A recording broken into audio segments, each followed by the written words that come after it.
Hello everyone. बेटा अपन ने inherent risk पढ़ा था। इनहेरेंट रिस्क में बोलता है कि कंट्रोल को कंसीडर करने से पहले, before considering any existence of internal control, risk होता है that particular transaction. Inherent risk में तुम डायरेक्ट यहां से भी लिख सकते हो line. Inherent risk means before considering any existence of internal control, ठीक है। अ risk that particular transaction, account balance और डिस्क्लोजर, ये क्या हो सकते हैं? Have a chance of being misstatement, misstatement होने के चांसेस इसमें, ठीक है। एंड दैट कुड बी, ठीक है, या as such statement can be material either individual और आइदर इंडिविजुअली और एग्रीगेटेड विद अदर मिसस्टेटमेंट, ठीक है। अब कमाल की बात ये है कि अगर इस डेफिनेशन को मैं और तुम्हारे लिए सिंपल बनाऊं तो तुमने रिस्क ऑफ मटेरियल मिसस्टेटमेंट की डेफिनेशन क्या पढ़ी थी कि रिस्क है कि फाइनेंशियल स्टेटमेंट में मटेरियल मिसस्टेटमेंट हो, फाइनेंशियल स्टेटमेंट मटेरियल मिसस्टेटमेंट हो, ठीक है। सेम डेफिनेशन है कि रिस्क है कि फाइनेंशियल स्टेटमेंट मटेरियली मिसस्टेटेड हो बिफोर कंसीडरिंग इंटरनल कंट्रोल। यही है पूरी डेफिनेशन, ठीक है। मगर वो पहली वाली लाइन को थोड़ा बड़ा करके लिख दिया। ऐसे नहीं लिखा कि फाइनेंशियल स्टेटमेंट मटेरियली मिसस्टेटेड हो, फाइनेंशियल स्टेटमेंट के सिर्फ टुकड़े कर दिए। ऐसे बोला कि ये मटेरियली मिसस्टेटेड हो, ये ट्रांजैक्शन, बैलेंस ऑफ अकाउंट और क्या होते हैं तीनों? Financial statement. तो रोम के अंदर तुमने पढ़ा कि रिस्क होता है कि फाइनेंशियल स्टेटमेंट मटेरियली मिसस्टेटेड हो। ये रोम की डेफिनेशन क्या है? रिस्क के फाइनेंशियल स्टेटमेंट मटेरियली, और इनहेरेंट रिस्क की डेफिनेशन कि risk financial statement materially misstated हो before considering internal existence of internal control, ठीक है। अरे इनहेरेंट रिस्क किसका पार्ट है? रोम का ही तो पार्ट है, तो रोम की तो बात बताएगा, ठीक है। तो कंट्रोल रिस्क क्या हो गया? आफ्टर कंसीडरिंग कंट्रोल, है ना। चलो अब इतना भी कोई सिंपल नहीं है, एक में बिफोर लिखेंगे एक में आफ्टर लिखेंगे, मजे आ रहे हैं जीवन के, है ना, फुल मस्ती में उड़ा रहे हैं हर चीज को, तो इतना भी मस्ती नहीं होता, है ना। हाँ, बाकी ये डेफिनेशन यही बात कर रहा है, पूरी डेफिनेशन वही है। कोई पूछे रोम क्या है तो जो रोम की बताओ वही इनहेरेंट रिस्क की है, बस बिफोर कंसीडरिंग इंटरनल कंट्रोल लगाना है तुम्हें, ठीक है। और रोम की क्या है? Risk that financial statement of material misstated, ठीक है। यहां पर लिखना है risk that particular transaction, balance of account, disclosure are materially misstated, ठीक है, बिफोर कंसीडरिंग कंट्रोल, ठीक। अब रिस्क डेट तो लगा ही रहे हो तो जरूरी नहीं चांस लिखो दोबारा, समझ गए? अब समझ में आ गई इनहेरेंट रिस्क की डेफिनेशन, बहुत सिंपल है। फिर तीन चीज हमारे इसके अंदर पढ़े थे, एक असेसन का रिस्क ज्यादा, एक का कम हो सकता है, ऑर्डर की जो कैटेगरी होती है असेसमेंट की, ऑर्डर से असेसमेंट की जो कैटेगरी होती है लोअर और हायर की, तो उसके अंदर हर कैटेगरी के अंदर range of degree of inherent risk होता है, wide range of inherent risk होता है, ऐसे बोल दो, ठीक है। Wide range of inherent risk होता है। और जैसे फॉर एग्जांपल समझाता है अपन को कि जैसे ऑर्डर ने अगर दो रिस्क को असेस किया है लोअर, ठीक है, दो असेसन को लोअर में डाला है, लोअर कैटेगरी में रखा है, तो हो सकता है एक का रिस्क दूसरे से ज्यादा हो, या ऐसे हो सकता है एक का रिस्क दूसरे से कम हो, ठीक है। ऑल दो it is in a same category, ठीक है, it is in a lower category, ठीक है। चलो इसके बाद दूसरा पढ़ा था एक्सटर्नल सर्कमस्टेंसेस जो बिजनेस को राइज करेंगे वो, इसको भी। और तीसरा पढ़ा था वरने के फैक्टर जो होते हैं एंटिटी के और इसके एनवायरनमेंट के, वो भी इन्फ्लुएंस कर सकता है इनहेरेंट। तो लल्लू लल्लू बात कर रहा है बिल्कुल। एग्जाम्पल पढ़ लेते ना कल। आज पढ़ेंगे कंट्रोल रिस्क। कंट्रोल रिस्क में हम ये देखते हैं कि कंट्रोल लगाने के बाद भी कुछ फ्रॉड एरर हो सकता है क्या? अब कंट्रोल क्यों लगाया भाई? फ्रॉड और एरर को प्रिवेंट करने के लिए, हो ही ना, हम तो यही चाहते ना, हो ही ना भाई। मैंने सीसीटीवी कैमरा लगाया कि चोरी हो ही ना, ठीक है। लेकिन फिर मेरे को यह भी देखना पड़ेगा कि अगर हो भी जाए चोरी तो कोई तरीका है पता चल जाए, ठीक है। कैमरा इसलिए लगाया कि हो ही ना, लेकिन अगर हो गई तो कोई तरीका है पता चल जाए, मैं उसको करेक्ट कर दूं, ठीक है। तो यार अपना कंट्रोल लगाते हैं पीडीसी के लिए। किसके लिए लगाते? प्रिवेंट, डिटेक्ट और correct, post dated cheque, PDC. Control लगाते हैं किसके लिए? पीडीसी के लिए, पीडीसी। अब यार ना पीडीसी ऐसे ही लिखाई में आता है, प्रिवेंटेड फिर और डिटेक्टेड एंड आएगा फिर। भाई ये तो साथ में करना है ना। अरे डिटेक्ट कर लिया, करेक्ट नहीं कर रहे, फिर क्या मतलब आया? क्या हो गया डिटेक्ट जब करेक्ट ही नहीं करना? तो सर मुझे पता पड़ गई थी एग्जाम में मैंने इस क्वेश्चन में गलती की है, मैं कहा फिर सही करता ना, भूल गया।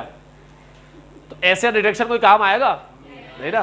तो कंट्रोल के लगाते पहला प्रिवेंट करने के लिए और दूसरा डिटेक्ट करेक्ट करने के लिए।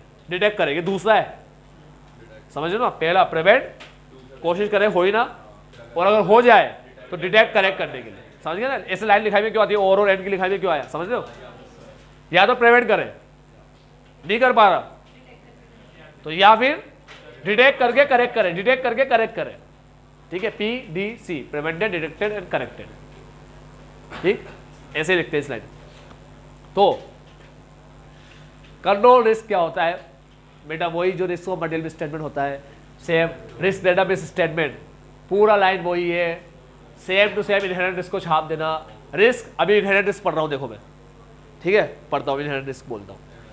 इनहेरेंट रिस्क की लाइन बोलूंगा अभी, रिस्क डेट, अभी बिफोर कंसिडरेशन वाली लाइन नहीं बोलूंगा, that particular transaction account balance और डिस्क्लोजर।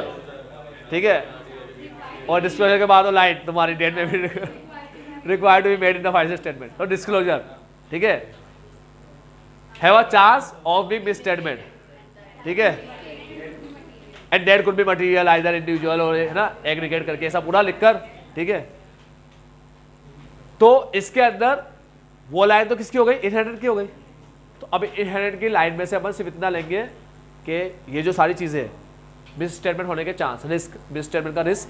ठीक है, वही पूरा डेट को क्लास पूरा लिख दिया, सेम टू सेम लाइन ना, यहाँ तक सेम है।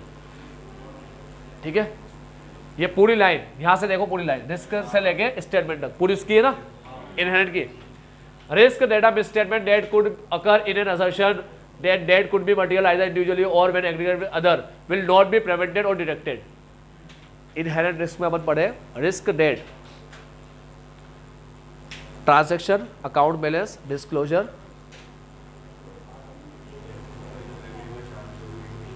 have a chance of being misstated. ठीक है, वहाँ ये पढ़े इन सब के बारे में।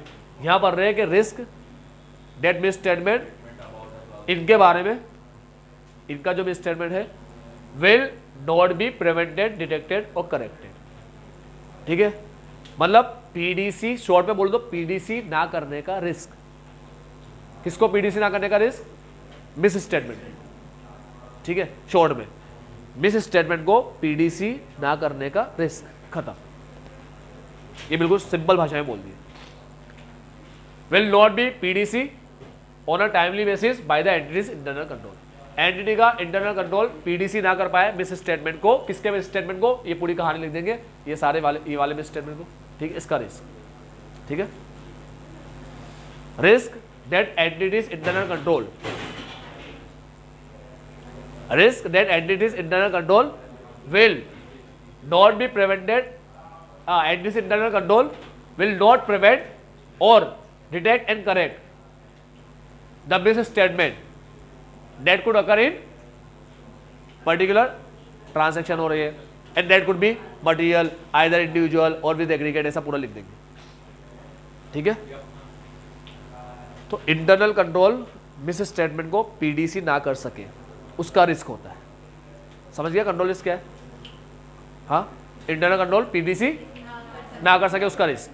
अपनी लैंग्वेज में कैसे लिखेंगे, risk that entity's internal control, ये मत देखो क्या लिखा हुआ है, एंटिटी का इंटरनल कंट्रोल क्या नहीं कर सके, विल नॉट प्रिवेंट, डिटेक्ट और करेक्ट मिस स्टेटमेंट अबाउट, उनके बारे में क्लासेस ऑफ, अब मैं सिर्फ अब ऐसे बोलूंगा अबाउट क्लासेस ऑफ ट्रांजैक्शन, बस ऐसा बोलूंगा। ठीक है, अबाउट ट्रांजैक्शन, पर्टिकुलर ट्रांजैक्शन। ठीक है, अकाउंट बैलेंस वगैरह हो गया, पूरा बार बार नहीं बोलूंगा, अबाउट ट्रांजैक्शन।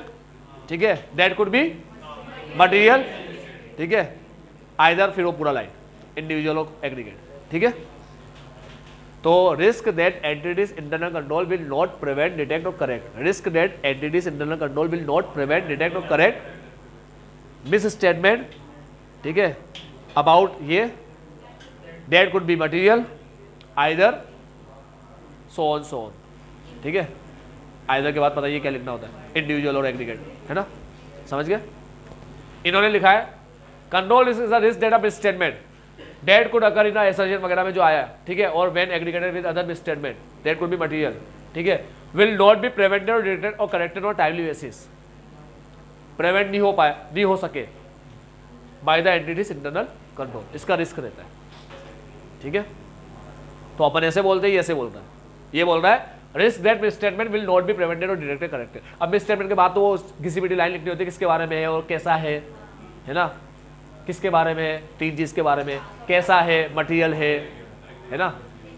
तो ये शॉर्ट में अगर तुम्हें ये लिखना हो तो ये लाइन याद रख लो बस इतना, ये तो बीच में तो वो किसी भी लाइन होती है छापने वाली। ठीक है, तो ये भी लाइन अच्छी है।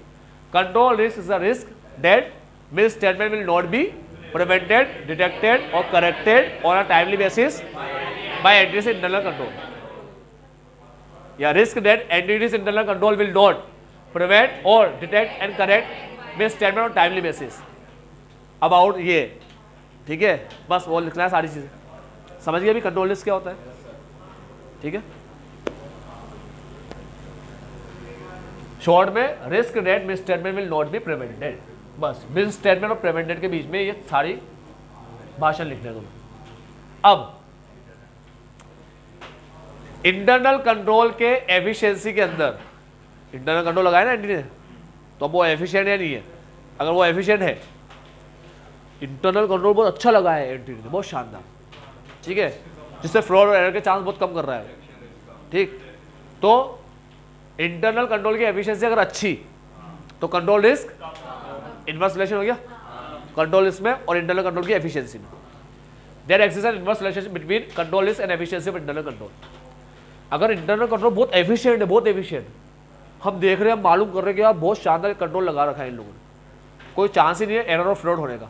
ठीक है, तो उस केस में देखो मेरी बात सुनो, एक अपन बैंक से अपन ट्रांसैक्शन करते हैं ना, तो आज मान लो मैं किसी को पैसा ट्रांसफर कर रहा हूँ, तो मेरे अकाउंट से पैसा कट के सामने वाले को जा रहा है और मुझे मैसेज शो हो रहा है कि भाई इतना रुपया कटा, मेरे पास स्टेटमेंट भी आ रहा है बराबर।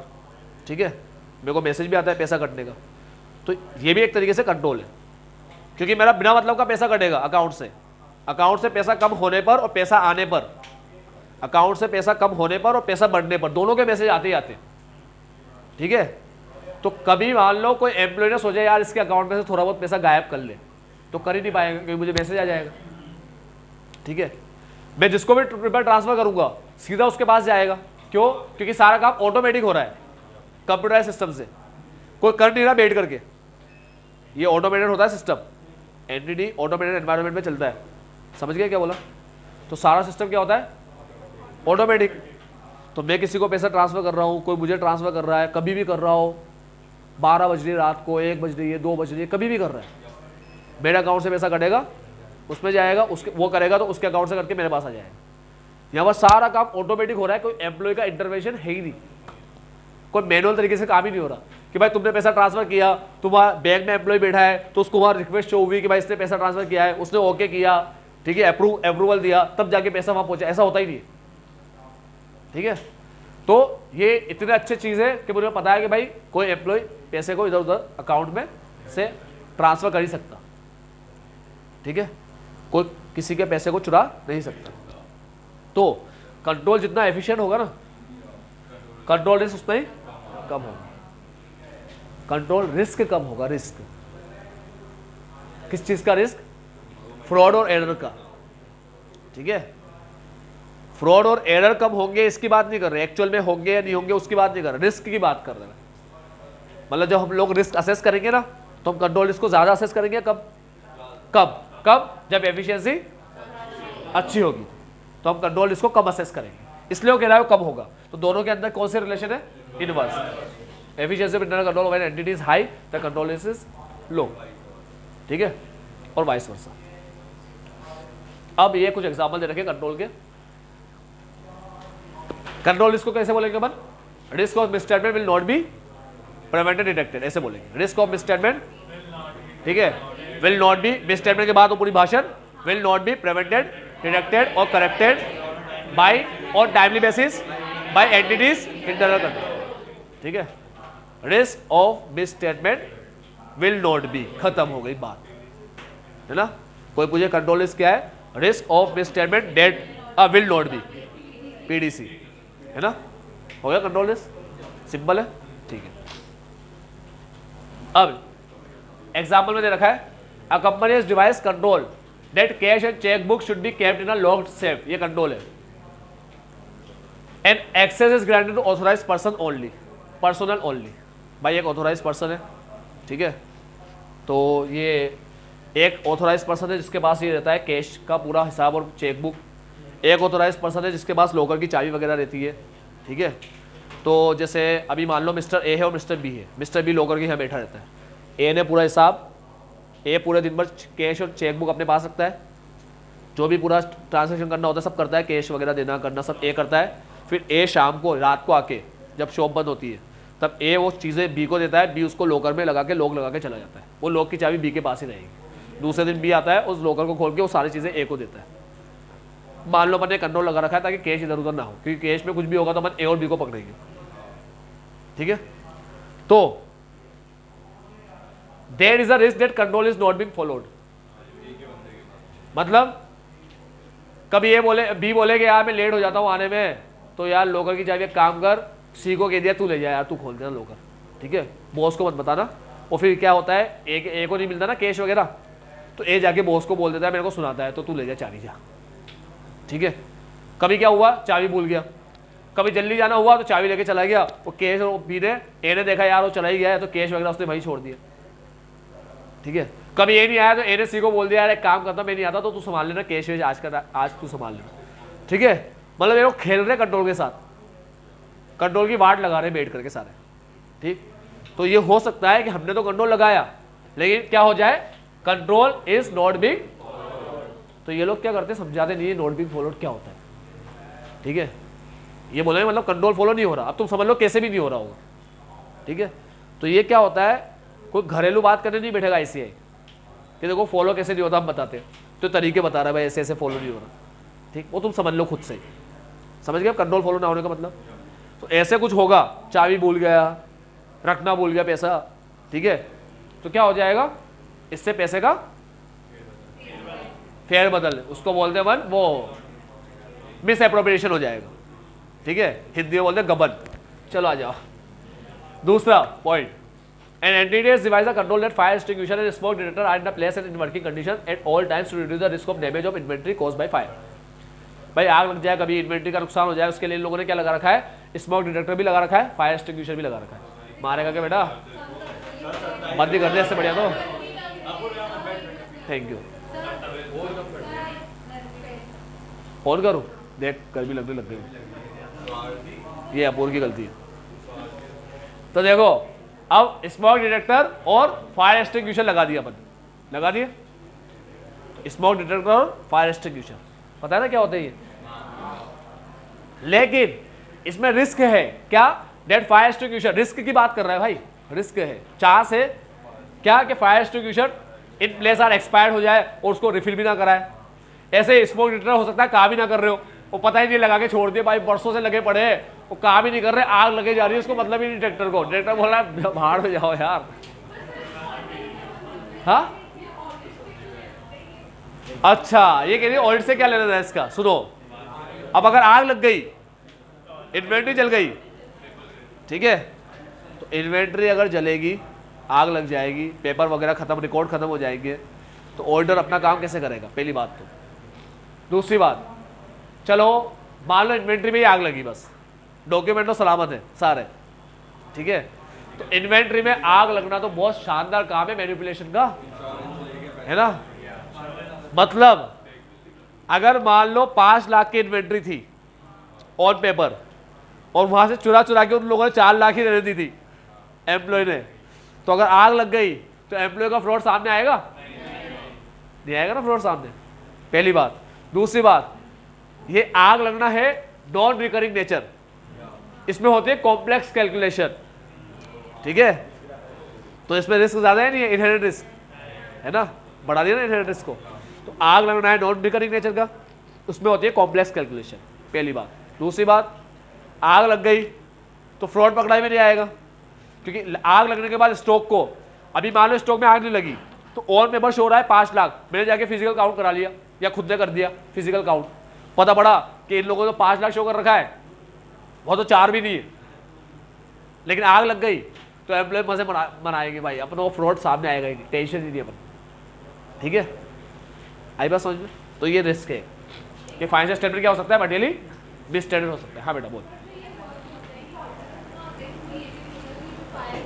उसने कहा देखेगा, उसने कहा रिस्क होता है कि भाई फायर एक्सटिंग्विशर काम ना कर रहे हो, स्मोक डिटेक्टर काम ना कर रहा हो, इसका रिस्क होता है।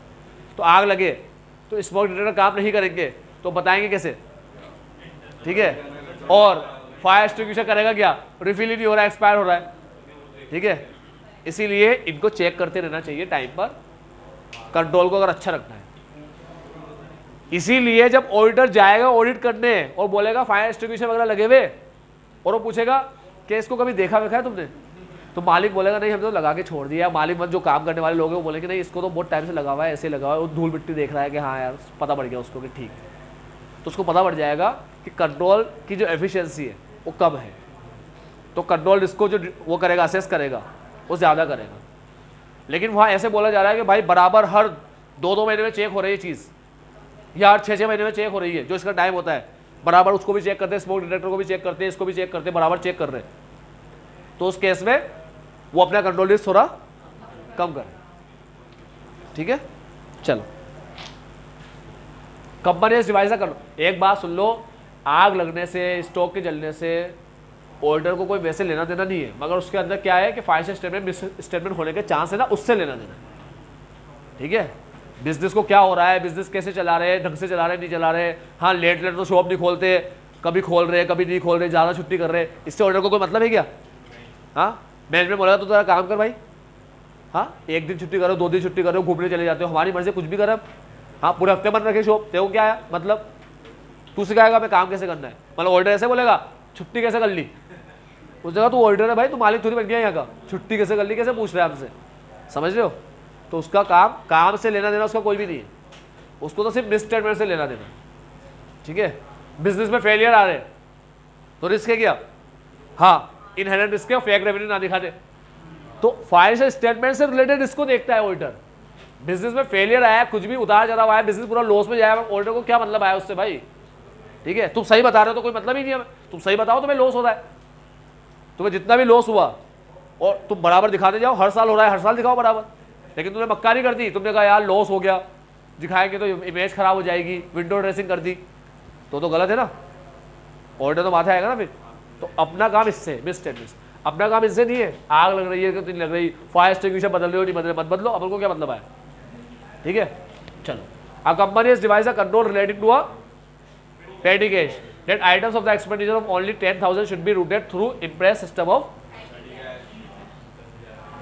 क्या होता है impress system? 10,000 दे देगा, ठीक है। और फिर हर बार हर महीने, जैसे महीने का 10,000 है तो फिर हर महीने वो बैलेंस को 10,000 ही मेंटेन रखेगा। मतलब जब भी वो बैलेंस कम हुआ 10,000 से, वापस रुपया देके 10,000 कर देगा उसको, ठीक है। और मान लो महीने भर तक चला और महीने के आखिरी में 1 बचा तो अगले महीने 9 मिल जाएगा, है ना। वो इम्प्रेस सिस्टम है, तुम्हें पता ही ये बात तो। हाँ फाउंडेशन में पढ़ते हो क्या? बस फिर पता है तुम्हें। चलो तो हमने कहा ओनली 10,000 ही रूटेड होगा इम्प्रेस सिस्टम से। मतलब ये मान लो तुम लोग कि 10,000 की पावर किसी को दे रखी है तो 10,000 तक का खर्चा कर सकता है, बाकी के लिए तुझे मेरे से परमिशन लेनी पड़ेगी बॉस से, ठीक है। अब उस बंदे ने 50,000 का खर्चा कर दिया, उसको पता है कि यार ऊट पटार कुछ कर दूंगा मैं, तो 10,000 के ऊपर तो मैं कर नहीं सकता कुछ भी, तो 50,000 का खर्चा कैसे करेगा? 5 बार 10,000 पकड़ा नहीं आया, नहीं आया ना, कंट्रोल को ओवरराइड कर दिया। 50,000 का पेमेंट एक्सपेंस कर दिया उसने, 50,000 का थोड़ा बहुत घर का भी, घर के भी कपड़े वपड़े दिला के लिया है सबको, बच्चों को आओ कपड़े खरीदो, टेंशन मतलब तुम लोग पैसे कहाँ से आएंगे, टेंशन ही नहीं है, 10,000 तक की पावर है। तो घर वाले बोलेंगे हमने 15-20,000 का खर्चा कर दिया हमारे ऊपर, बोले कोई बात नहीं 10,000 करके ले लूंगा, 10,000 तक की पावर है ना, बहुत से कहा 10,000 तक की पावर तुम्हारे पास है, तो मैं खर्चा इसको ऐसे दिखाऊंगा, 50,000 का खर्चा है ही नहीं, बार बार 10-10 का दिखा के 5 बार दिखा दूंगा खर्चा, स्प्लिट कर दूंगा, टुकड़े कर दूंगा उसे छोटे छोटे। समझ गया क्या बोल रहा हूँ? अगर एक पर्सन को 10,000 तक के खर्चे की पावर मिली कि तू 10,000 तक का खर्चा कर सकता है, उसके ऊपर के खर्चे के लिए तुझे मुझसे पूछना पड़ेगा। अगर उसने 50 का खर्चा कर दिया तो पेमेंट कैसे करेगा? 10,000 का पेमेंट 5 बार कर देगा।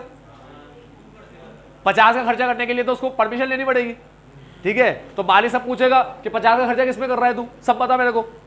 आई बात समझ में? 10 के ऊपर जाती 20 का खर्चा कर रहा है, मान लो 20 का, तो मालिक पूछेगा कि 20 का खर्चा किसमें कर रहा है। अगर वो फ्रॉड कर रहा है, मान लो फ्रॉड कर रहा है, तो मालिक को बताएगा नहीं 20 का खर्चा कर रहा हूं मैं। तो फ्रॉड छुपाने के लिए क्या करेगा वो, 20,000 के स्प्लिट कर देगा 10-10 में। तो 10,000 का खर्चा हुआ ऐसे बताएगा, उसको खर्चे को बताने की जरूरत पड़ती नहीं है। वो 10,000 का खर्चा कर देगा, फिर इंटरेस्ट के हिसाब से उसको वापस कितने मिल जाएंगे, 10,000 मिल जाएंगे। फिर 10,000 का खर्चा कर देगा, ऐसे टुकड़े में कर देगा। उसको ऐसे बोला है कि 10,000 के ऊपर खर्चा करने में तुझे मुझसे पूछना पड़ेगा। अगर उसने 20 का खर्चा कर दिया और उसके अंदर फ्रॉड है, तो जाके थोड़ी बताएगा मालिक से कि 20 का खर्चा हुआ है। समझ में आ रहा है? क्योंकि 10 के ऊपर तो मालिक को पूछना पड़ता है खर्चा करने से पहले। तो अगर उसने कोई फ्रॉड किया है तो मालिक से पूछने चला गया, तो मालिक तो क्या करेगा, बाल की खाल निकालेगा। मालिक तो बोलेगा ये बता कहाँ किया है, किससे किया है, मुझे पूछूंगा मैं उससे, बिल लेकर आ, ऐसे नाटक करेगा। तो बताएगा ही नहीं उसने 20 का खर्चा किया है, वो 10-10 के 2 बार दिखा देगा। लो खत्म हो गया काम, हो गया कंट्रोल ओवरराइड। समझ में आया दिव्यांश? के ऊपर से जा रहे तेरे। लेकिन सर मालिक तो उसको महीने का 10,000 ही देगा ना फिक्स, तो फिर क्या बोलते हो 20,000 का अरे महीने के 10,000 नहीं मिलते, तुमने कहाँ पढ़ लिया ये?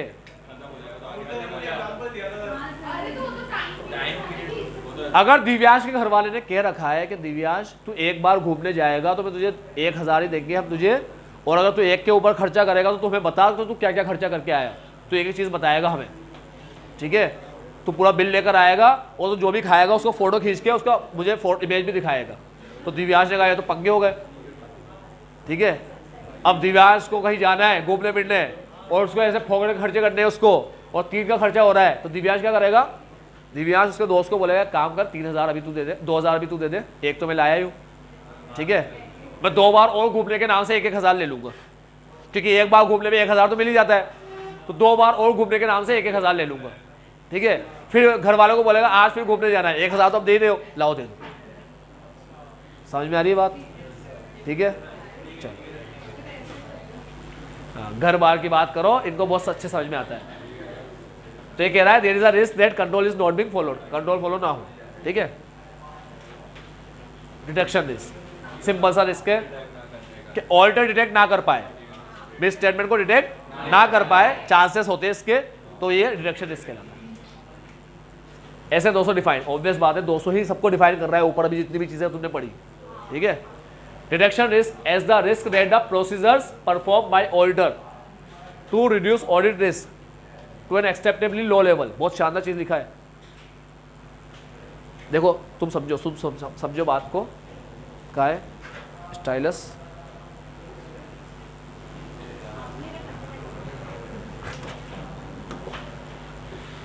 मस्ती कर रहा हूं मैं यार तेरे साथ। हाँ, डिटेक्शन रिस्क क्या है, risk that procedure perform will not detect, क्या वही miss statement that exist and that could be material individual, और ये पागलों जैसी बातें बार बार एक ही किसी भी नहीं, ठीक है। बस इतना सा है, risk that the procedure perform will not detect, risk that misstatement will not be prevented. वहां पर ये था, यह risk that procedure perform will not detect क्या, miss statement that could be material either individually और aggregate, ठीक है।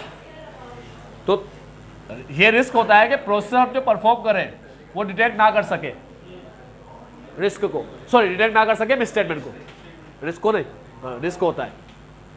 तो डिटेक्ट ना करने के रिस्क को प्रोसेसर परफॉर्म करके, हमने क्या बोला डिटेक्शन रिस्क को, मिस स्टेटमेंट को डिटेक्ट ना करने का रिस्क, ये बोलता है मिस स्टेटमेंट को डिटेक्ट ना करने का रिस्क प्रोसेसर परफॉर्म करके, ठीक है।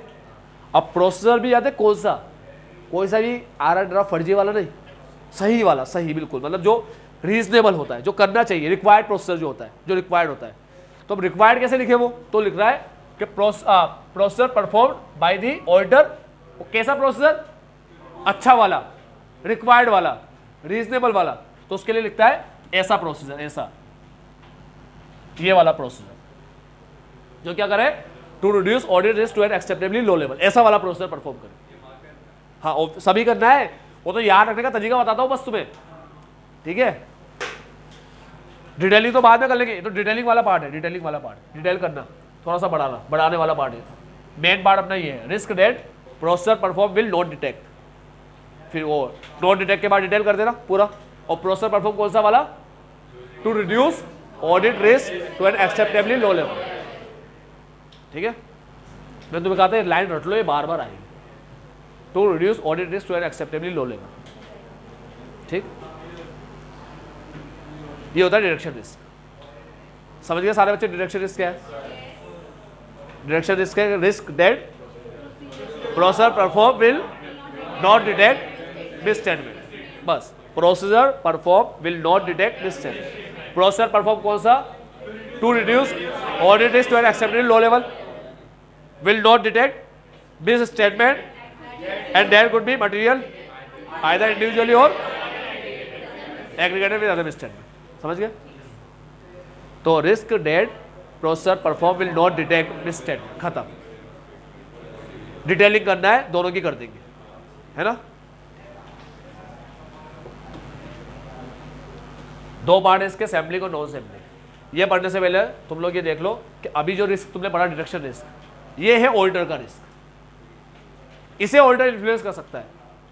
इनहेरेंट रिस्क और कंट्रोल रिस्क यानी कि रोम, वो तो एंटिटी रिस्क है, उसे क्लाइंट इन्फ्लुएंस करता है, वो ऑडिट के रिस्क नहीं है, उसे ऑडिटर इन्फ्लुएंस नहीं करता।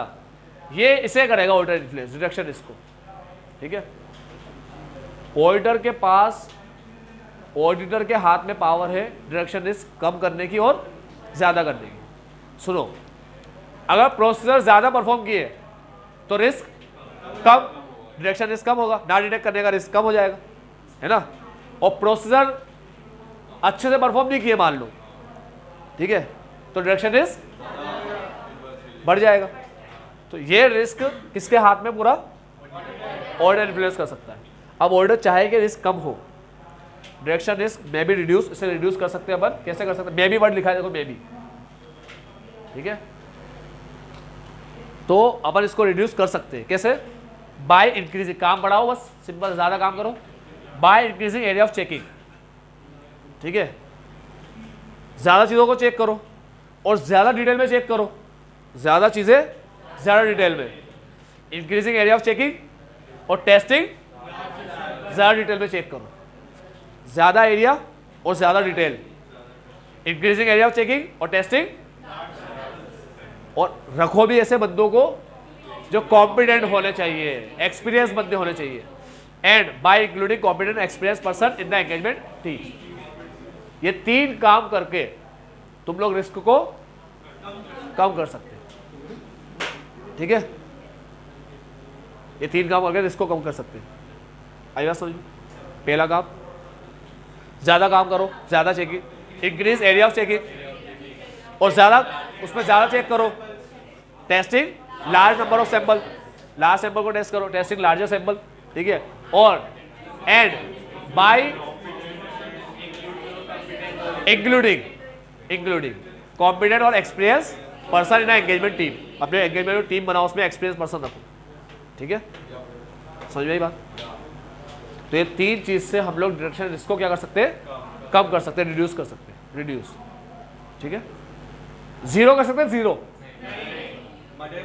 सवाल ही पैदा नहीं होता। Auditor is not expected, can not reduce, zero, because inherent limitation, inherent limitation की वजह से नहीं कर सकते तुम ऑफ ऑडिट, ठीक है।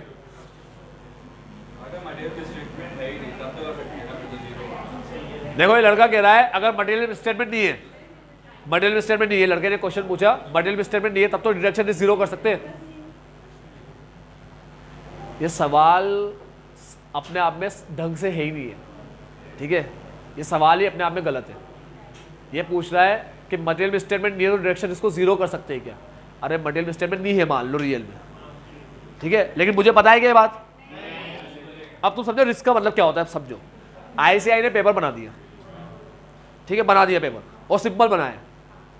एज ए स्टूडेंट मुझे पता है कि ये बात, जब तक मैंने पेपर नहीं दूंगा तब तक पता है कि मैंने नहीं पता। कोई मुझसे पूछेगा क्या आपको लगता है पेपर टिपिकल आ सकता है? मैंने कहा देखो पेपर वैसे तो सिंपल आएगा, ज्यादा चांस तो सिंपल के, मगर टिपिकल के चांस बहुत कम लग रहे हैं मेरे को। तो मैं क्या बोलूंगा, सिंपल, अगर मुझे लगता है सिंपल आएगा तब भी ये बोलूंगा ना कि टिपिकल के चांस तो बहुत कम लग रहे हैं। उसने कहा कितने लग रहे हैं आपको टिपिकल के चांस, में 10%। तो टिपिकल के चांस ही क्या है, रिस्क, तो मेरे को 10% रिस्क लग रहा है, ठीक है। अब यही बात ICAI के किसी बंदे जिसने पेपर बनाया है उससे पूछेंगे, तो उससे कहा आपको लग रहा है टिपिकल के चांस है, बोला है ही नहीं, मैंने तो बनाया पेपर, 0 चांस ही नहीं। तो उसको पता है, मुझे थोड़ी पता है। तो मॉडल मिसस्टेटमेंट नहीं है मान लो, तो डिरेक्शन रिस्क 0 होगा क्या, रिस्क की बात कर रहे हैं अपन, ठीक है। अगर रियल में नहीं है तो डिटेक्शन रिस्क तो मेरे पॉइंट ऑफ व्यू से सोचूंगा ना एज अ ऑडिटर, ठीक है। मुझसे कोई पूछेगा क्या आपको कोई लगता है कि आप मिसस्टेटमेंट डिटेक्ट ना कर पाओ, तो मैं ऐसा तो नहीं बोलूंगा मुझे पता है ही नहीं इसमें, मुझे पता है, ऐसे बोलेगा ऑडिटर। ऑडिटर बोलेगा देखो बहुत कम चांस है, ना के बराबर चांस है कि हम मिसस्टेटमेंट डिटेक्ट ना कर पाए, चांस तो है ना, अरे भले बहुत कम है, 5% ही है ना। तभी तो बोला ऑडिटर अपने रिस्क को 0 कर ही नहीं सकता, ऐसे लिख देता ना वो। लेकिन except in case if there is no misstatement in reality there is no, ऐसे लिख देता ना एक्सेप्ट करके। ऐसे क्यों बोलता हो कि auditor is not expected can not reduce is audit risk to, auditor अपने ऑडिट रिस्क को 0 कर ही नहीं सकता, पहले ही बोल दिया, पॉसिबल ही नहीं है, भले ही फाइनेंशियल स्टेटमेंट में मल्टीपल मिसस्टेटमेंट ना हो, क्योंकि नहीं है उसमें मिसस्टेटमेंट। तो ये बात मुझे थोड़ी पता है, अपन तो रिस्क की बात कर रहे हैं, तभी तो रिस्क समझाया पहले मैंने, इसलिए तुमसे कहता हूं रिस्क को पहले समझो तुम लोग। रिस्क बहुत खतरनाक टॉपिक है बेटा ये, मैंने कहा टीचरों को भी समझ में नहीं आता ये, ठीक, बच्चा कहाँ समझेगा बेचारा, सीधा साधा गरीब। तो ये बहुत खतरनाक टॉपिक है भाई, रिस्क बहुत खतरनाक टॉपिक है as per according to knowledge के हिसाब से, है ना, पैसों के हिसाब से तुम बहुत अमीर हो। सैम्पलिंग और नॉन सैम्पलिंग दो कंपोनेंट है डिरेक्शन रिस्क के,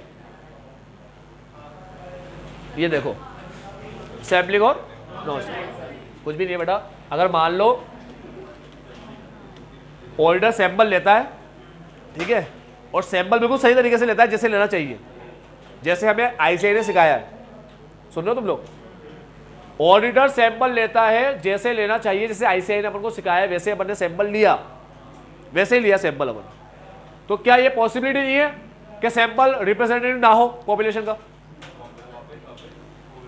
जैसे ICAI ने अपन को सिखाया अपन ने सही तरीके से सैंपल लिया, तो क्या इन्होंने जो सिखाया सैंपल लेने का तरीका, उससे क्या हमेशा सैंपल रिप्रेजेंटेटिव ही निकलेगा क्या पॉपुलेशन का, नहीं, ठीक है, रिप्रेजेंटेटिव ना भी निकले, रिप्रेजेंटेटिव समझते हो ना क्या होता है, नहीं समझते, अरे यार मतलब क्या हम बहुत अच्छा पढ़ा रहे हो, तुम्हें बहुत शानदार ऑडिट पढ़ा रहे हैं भाई, ठीक। अब क्या है, कुछ किराड़ू बच्चे 2-3 जो कभी कभार आते हैं, ठीक है, और नसीब से आज ही आ गए अब क्या हुआ, सैंपल लेने वाले ने रैंडमली लिए बच्चे, रैंडमली लिए उसने, मगर रैंडम सैंपल में वो 3-4 बच्चे पहुंच गए। उसने मुझे बताओ ऑडिट में कितने चैप्टर हो गए, कि ऑडिट में कितने चैप्टर, तो पता नहीं है यार कितने चैप्टर हुए, क्या पढ़ रहे हैं अभी पता नहीं, वो रिस्क कर रहे थे बैठ करके, कब से रिस्क इतने सारे रिस्क के नाम बोल, कौन कौन से रिस्क सुना है तुमने, पता नहीं, कुछ भी बोले जाते, रिस्क सुन रहे थे, रिस्क पता है, बाकी क्या क्या बोले सुनाई पता ही नहीं है। उसने कहा तुम लोग का एग्जाम है अभी थोड़े टाइम बाद, तो तुम्हें यही पता नहीं है क्या चल रहा है, क्या क्या पढ़ाया जा रहा है तुम्हें, कि हाँ मैं तो कुछ समझ में आ नहीं रहा, कहाँ से आएगा, तो आए नहीं भाई, ठीक है। ऐसे ही 2-3 बच्चों से और पूछ लिया, वो भी ऐसे ही कह रहा है कोचिंग की नाम खराब कर दोगे भाई, इज्जत खराब हो गई, ठीक। या फिर कोई ऐसी कोचिंग है जो अच्छे से नहीं पढ़ा रही, मगर 2-3 अच्छे बच्चे पढ़ने वाले हैं, अब रैंडम सैंपल के अंदर वो लोग पहुंच गए, ओ भाई बहुत अच्छा नाम हो गया कोचिंग का, बहुत शानदार पढ़ा रहे वहाँ। तो क्या होता है कि हमने तो सैंपल रैंडम लिया, तो कभी कभी हो सकता है सैंपल पॉपुलेशन का करेक्ट रिप्रेजेंटेटिव ना हो, ठीक है, समझ गए, रिप्रेजेंटेटिव हो रहा, ठीक है। सैंपल ऐसा लो जो पूरे पॉपुलेशन को रिप्रेजेंट करे, समझ गए, मतलब ये लोग जो बोल दे वही जवाब किसका होना चाहिए, पूरे पॉपुलेशन का भी होना चाहिए, ऐसा उसके जैसा ही बिल्कुल ऑलमोस्ट, ठीक, तो उसे रिप्रेजेंटेटिव बोलते, आई बात समझ में। तो कभी कभी क्या होता है, हम ऐसे बिल चेक कर ले, हमने रैंडमली बिल सेलेक्ट कर लिए और सारे ऐसे बिल थे जिसमें कोई भी एरर और फ्रॉड नहीं था, तो हमने बोला पूरे बिल में ही एरर फ्रॉड नहीं होगा, जबकि कुछ बिल है जिसमें एरर फ्रॉड हो सकता है। तो ये जरूरी नहीं है सैंपल हमेशा क्या होगा, रिप्रेजेंटेटिव हो। अब अगर रिप्रेजेंटेटिव नहीं है और उसके बेसिस पे हमने कैलकुलेशन ड्रॉ कर दिया, तो कैलकुलेशन सही है, एरर नहीं है, ऐसे एरोनियस है, ठीक है, गलत कंक्लूजन है वो, ठीक। तो ये बोलता है सैम्पलिंग रिस्क का मतलब risk that orders conclusion based on the sample, order का जो कंक्लूजन सैंपल के ऊपर बेस्ड है, हो सकता है वो डिफरेंट हो किस कंक्लूजन से, एंटायर पॉपुलेशन, ठीक है, word subject to the same audit procedure. अगर ऑडिट प्रोसीजर हम लोग एंटायर पॉपुलेशन में लगाते और कंक्लूजन ड्रॉ करते तो हो सकता है वो कंक्लूजन अलग जाता। अभी जो अपन ने सैंपल लेके कंक्लूजन लिया, तो ये कंक्लूजन का डिफरेंस होना इसे सैंपलिंग रिस्क बोलते हैं, ठीक है, सिंपल भाषा में समझा रखा है। Sampling risk means the sample was not representative of the population from which it was chosen, ठीक है, and hence erroneous conclusion, hence order reached as to an erroneous conclusion, ठीक है। रिस्क है कि सैंपल क्या ना हो, पॉपुलेशन का करेक्ट रिप्रेजेंटेटिव ना हो, ठीक है, was not representative of the population, population का रिप्रेजेंटेटिव ना हो, ठीक है, और जिसकी वजह से ऑर्डर क्या ड्रॉ कर ले, erroneous conclusion, ठीक है, and on the basis of which order draws an erroneous conclusion। अब ऑर्डर एरोनियस कंक्लूजन ड्रॉ करे मगर उसका रिस्क सैंपलिंग ना हो, मतलब सैंपलिंग रिस्क से रिलेटेड ना हो, ठीक। सैंपलिंग रिस्क क्या होता है कि सैंपल पॉपुलेशन का रिप्रेजेंटेटिव ना हो और उसकी वजह से ऑर्डर क्या ड्रॉ कर ले, एरोनियस कंक्लूजन, ठीक है। तो ये रिस्क होना कि risk that sample will not be a representative of, sample will not a representative of population and has order draw erroneous conclusion, इसे सैंपलिंग रिस्क बोलते हैं, ठीक है। और नॉन सैंपलिंग रिस्क मतलब वही risk that order reaches an erroneous conclusion, ठीक है, for any reason not related to sampling risk. Sampling risk के अलावा जैसे मान लो कहीं पे कुछ प्रोसेस परफॉर्म करना था उसको, ठीक है, कि भाई यहां पर ये वाला प्रोसेस एप्रोप्रिएट होता है, उसने कहीं पे इनएप्रोप्रिएट प्रोसेस परफॉर्म कर लिया, जैसे अभी समझाएगा इनएप्रोप्रिएट प्रोसेस क्या होता है। सबसे पहले तो ये है सैंपलिंग रिस्क, ये वाला सैंपलिंग रिस्क एग्जांपल है। क्या एग्जांपल है, order of a company is order revenue of a company by taking a sample, revenue मैंने चेक किया सैंपल लेकर, however there is a risk, risk हो सकता है that the sample of revenue is not representative of overall revenue, वो sample जो अपने लिया था और रेवेन्यू का क्या ना हो, रिप्रेजेंटेटिव ना हो, मतलब सैंपल लेकर अपन को पता पड़ा फ्रॉड है कुछ भी नहीं है, वो गलती से अपने हाथ में जो बिल आए वो सारे के सारे कौन से आ गए, अच्छे वाले आ गए, तो गलती पता ही नहीं पड़ी, कोई गलती होती है इनकी, ठीक है। ये तो हो गया सैंपलिंग रिस्क, ये है ऊपर वाला नॉन सैंपलिंग। भाई साइजेबल WIP इन्वेंट्री, मान लो साइजेबल इन्वेंट्री, WIP मत मानो, तुम तो फिनिश गुड्स मान लो कि साइजेबल का मतलब होता है बहुत ज्यादा, बहुत ह्यूज अमाउंट का क्या है, इन्वेंट्री है इनके पास। एक फर्म है जिनके पास सबसे बड़ा अमाउंट की इन्वेंट्री है, बहुत बड़े अमाउंट की इन्वेंट्री, ठीक है, मतलब बैलेंस शीट में सबसे बड़ी आइटम ही क्या है, इन्वेंट्री।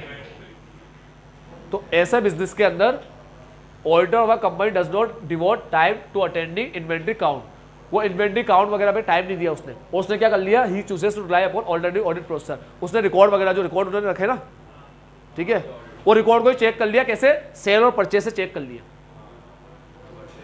उसने देखा भाई इतनी परचेस करी 1 लाख की, 80 की सेल करी, 20 का बचा, फिर 2 लाख की परचेस करी, फिर 220 हुआ, फिर इतने की सेल करी, वो तुम करते हो ना उसके अंदर स्टोर लेजर के अंदर इन्वेंट्री में, तो वो परचेस सेल का एडजस्टमेंट करके वो क्लोजिंग स्टॉक की फिगर तक पहुंच गया और मैच हो रही थी उससे, तो उसने कहा सही है, और चेक करने नहीं गया। अरे भाई साइजेबल है तो वहां पर एप्रोप्रिएट प्रोसेस क्या होता है कि इन्वेंट्री काउंट में जाना चाहिए, ठीक है, या तो फिजिकल काउंट तुम खुद करो या वो लोग कर रहे हो तो तुम ऑब्जर्व करो, वो कर रहे हैं ना एम्प्लॉय फर्म के, तो तुम ऑब्जर्व करो। तो ना फिजिकल काउंट में गया ही नहीं हमारा भाई, उसने कहा रिकॉर्ड को देख लेता हूँ, परचेस सेल करके पूरा मैच कर लिया, लास्ट में स्टॉक कितना आ रहा था, उसका स्टॉक भी सेम आ रहा था, मैच कर गया, उसने कहा सही है स्टॉक, तो जाके चेक तो कर कितना ही है या नहीं है, समझे बात।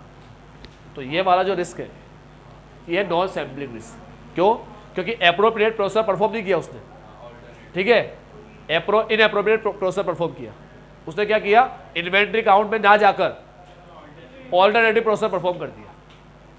अब इसने बताया नहीं ऑल्टरनेटिव क्या होता है, तो मैं तुम्हें बता रहा हूँ ऐसा कि मान लो रिकॉर्ड पे भरोसा कर लिया, ठीक है, समझ में आई बात, ये दोनों एग्जाम्पल समझ में आए।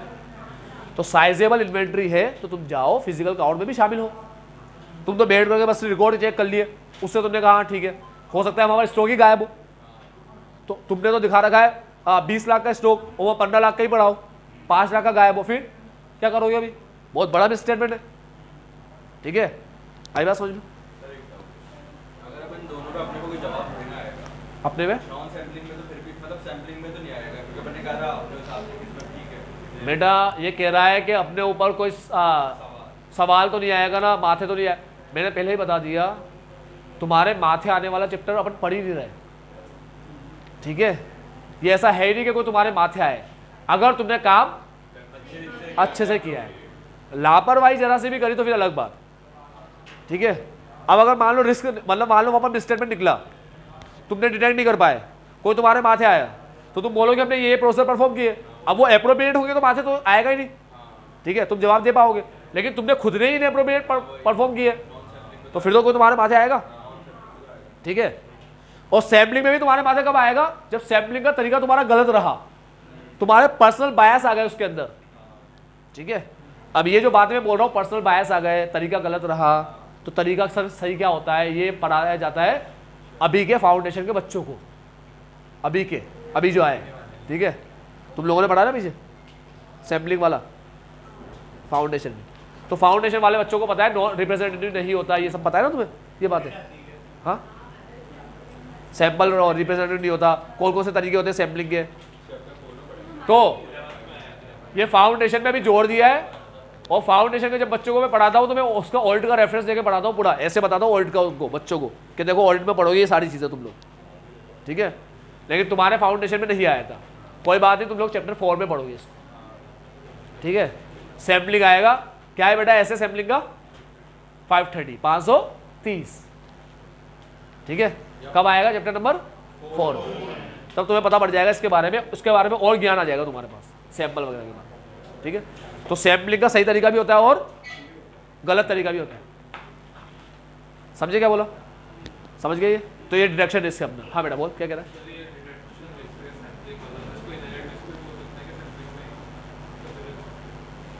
बेटा डिडक्शन रिस्क में ही आएगा, क्योंकि ऑर्डर की गलती की वजह से ऑर्डर डिटेक्ट नहीं कर, सॉरी ऑर्डर के प्रोसेसर की वजह से वो डिटेक्ट नहीं कर पा रहा, इसलिए वो डिडक्शन रिस्क में है। गलती वर्ड में गलत बोल देता हूँ। हाँ है ना इनहेरेंट लिमिटेशन भी है, वो सैंपल लेके ही चेक करेगा। ठीक है, ज़्यादा ट्रांजेक्शन हो गए तो सैंपल लेके, वो each and every transaction check नहीं कर सकता, ये पॉसिबल नहीं ऑर्डर के लिए। हाँ है ना, तो क्या करें? अरे इनहेरेंट रिस्क तो मैनेजमेंट का होता है बेटा, वो इनहेरेंट लिमिटेशन में पढ़ा था तुमने। इनहेरेंट लिमिटेशन अलग होता है, इनहेरेंट रिस्क अलग होता है। इनहेरेंट लिमिटेशन में भी पता है किसमें पढ़ा तुमने? नेचर ऑफ ऑडिट प्रोसीजर, तुम्हारे प्रोसीजर का इनहेरेंट लिमिटेशन है वो, और इनहेरेंट रिस्क तो एंटिटी का होता है। तुम समझो बात को, तुम दो चीज को मिलाओ मत। पहली बात देखो, मेरी बात सुनो, तुम अगर सैंपल लोगे ना, सुनो बात सुनो, तुम अगर सैंपल लोगे और रिप्रेजेंटेटिव नहीं निकला पॉपुलेशन का, ठीक है, तो हो सकता है तुम डिटेक्ट ना कर पाओ, कंक्लूजन गलत दे दो, इसे बोलते हैं सैम्पलिंग रिस्क। तो बच्चे ने कहा कि सर एक काम करो, सैम्पलिंग लेने से हो रहा है ना, सैम्पलिंग ही मत लो, पूरा चेक करो। तो मैंने कहा पूरा चेक नहीं कर सकता, मेरी इनहेरेंट लिमिटेशन है। समझ रहे हो? इनहेरेंट लिमिटेशन एक अलग चीज होती है, इनहेरेंट रिस्क एक अलग चीज होता है, डिटेक्शन रिस्क एक अलग चीज होता है। समझो, इनहेरेंट लिमिटेशन तो तुम्हारा बचाव है। अब तुम्हें कोर्ट में लाया गया, तुमसे कहा गया अच्छा तुमने ये सैंपल के बेसिस पे चेक किया था, तुमने कहा हाँ, कैसे लिया था सैंपल, ये ऐसे ऐसे, तो उसने कहा, कोर्ट में जज ने कहा हाँ बिल्कुल सही लिया सैंपल भाई, तुम बिल्कुल ऐसे ही लेते सैंपल, ठीक है, मगर मैं कह रहा हूं तुमने सैंपल लिया ही क्यों यार, तुम तो पूरा चेक करो। तो तुम बोलोगे भाई, जज को बोलोगे हमारी इनहेरेंट लिमिटेशन है, नेचर ऑफ ऑडिट प्रोसेस, ये देखो हम each and every transaction check, तो बचाव है तुम्हारा। लेकिन इनहेरेंट लिमिटेशन ऐसा बचाव नहीं है कि तुम लापरवाही से बचो। तुम कोई भी लापरवाही करो, तुम बोलोगे यार वो टाइमलेस, हमारे पास इतना टाइम था भी नहीं, और हमें क्या भरोसा करना पड़ेगा, क्योंकि बैलेंस स्ट्रक होता है बिटवीन कॉस्ट और ऑब्टेनिंग इन्फॉर्मेशन की रिलायबिलिटी में। तुम मस्ती कर रहे हो भाई, हम कहां से लाएंगे इतने इन्फॉर्मेशन? तो तुम्हारा बचाव है, इनहेरेंट लिमिटेशन तो बचाव है तुम्हारा। यहाँ तो रिस्क की बात कर रहे हैं, बचाव की बात थोड़ी कर रहे, समझे? लेकिन वो बचाव भी किससे? जब तुम लोग क्या हो, सही या गलत? हाँ, तो बचाव है वो, ठीक है। गलत हो, पहले काम ही ढंग से नहीं कर रहे हो, बचाव ले रहे हो टाइमलेस का। हाँ बेटा बोल।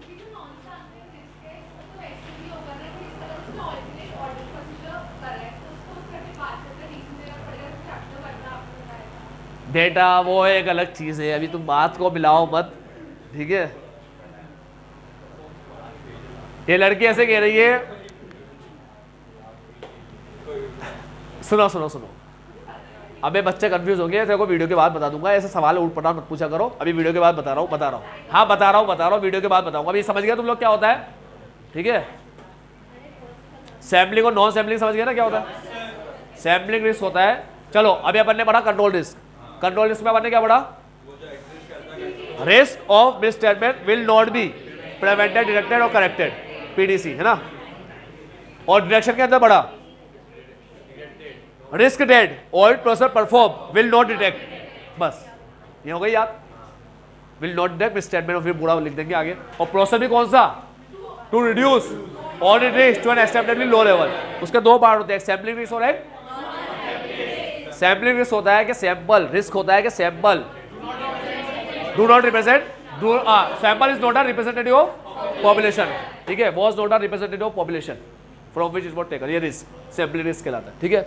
नॉन सैम्पलिंग रिस्क क्या होता है कि हम लोग एररनेस को ऑर्डर एररनेस कैलकुलेशन दे दें, ठीक है, फॉर एनी रीजन, किसी भी रीजन की वजह से दे दें, लेकिन not related to sampling risk, sampling risk की वजह से नहीं, जैसे इनएप्रोप्रिएट प्रोसेस परफॉर्म कर ले कभी, ठीक है, due to application to some inappropriate audit process, गलत ऑडिट प्रोसेस परफॉर्म कर ले, अप्लाई कर ले, उसकी वजह से भी हो सकता है, ठीक। तो ये नॉन सैम्पलिंग रिस्क आई बात समझ में, और ये उसके एग्जाम्पल, और ये बड़ा ऑर्डर इन्फ्लुएंस करता है, कल पढ़ेंगे यहाँ से, आज के लिए नहीं, ये तो पढ़ लिया था वैसे अपन ने। चलो bye bye, take care, have a nice day.